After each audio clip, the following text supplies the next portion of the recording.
بیاین که درباره صبر صحبت کنیم. الله سبحانه و تعالی در قرآن میفرماید، سوره بقره آیه نمبر 153: یا ایها الذین آمنوا استعینوا بالصبر والصلاة ان الله مع الصابرین. ای او کسانی که ایمان دارین، شما کمک بخواین با همراه صبر و صلات، نماز. و باز در آخری آیت میفرماید الله سبحانه و تعالی ان الله مع الصابرین، که ما کسایی که صابرین هستن، صبر میکنن، محبت میکنم.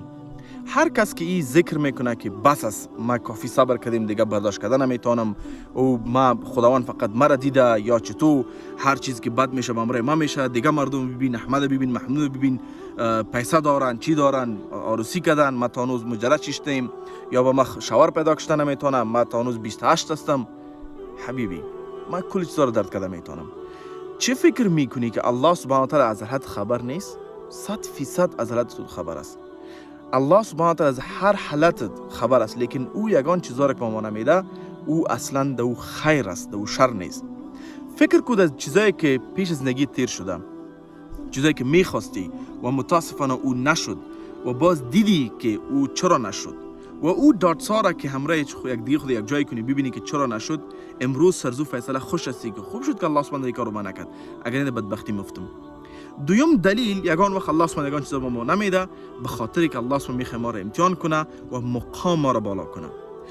حدیث رسول الله صلی الله علیه و سلم است، کدام وقت که انسان نمیتونه به همراه حالت عبادت خود یک مقام درست پیدا کنه، به الله نزدیک شوه، الله سبحانه او را امتحان میده که نزدیک شوه. دوم امام ابن القیم الجوزیه میفرماید، اونا میگن که کسایی که صبر میکنن، او میگه یا معاشر صابرین، کسایی که صبر میکنن، با اونا بگوین که صبر کنین و کم دیگهش مانده. معنیش چیست؟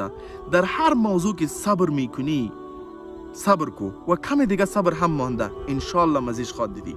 والله اقسم بالله برات میگم، ما هرگز سر صبر ما پشیمان نشدیم، بلکه سر چیزایی که ما صبر نکردیم و بی صبری کردیم سرزو پشیمان شدیم. و ایران باید بدانین بسیار مهم است که در بین ناراستی و صبر فرق است، و این انشالله خواد فهمیدین که کدامش ناراستی است، کدامش چیست.